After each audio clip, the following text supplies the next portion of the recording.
យ៉ាងមកម៉ែខ្ញុំគ្រាន់តែចង់សាប់បាយ Oh my god, bro. Oh, hell no, man.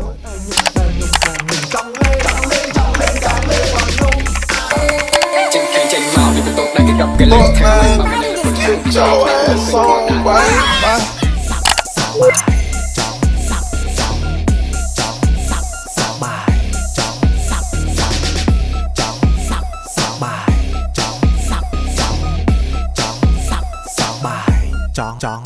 សាប់បាយពិបាកស្វែកព្រោះតែអត់ដងបិទចិត្តទិញមកនៅស្វែកឡាយឡងចាក់ពេលនេះក៏វីក៏វត្តពេញទីក្រុងក៏ខ្ញុំទៅបាច់កណិតបដិតភេសចង់និយាយត្រង់គេអត់ចូលចិត្តនិយាយភូតក៏ហក់គេស្អប់ធ្វើមនុស្សអូយសែនកំសត់អារ៉ាអញនិយាយត្រូវអត់អាភីហែងនិយាយអត់ទៅអត់ខ្វល់ព្រោះឯងអាភីសប្បាយតនៅទីនេះ Just mind my own business ទោះបី I'm not her type តែមុខខ្ញុំនៅតែហេតុតាមបាច់បាត់ចិត្តទឹកច្រើនមិនដែលគិតឲ្យទៅសប្បាយអញយិតខ្ញុំគ្រាន់តែចង់សាប់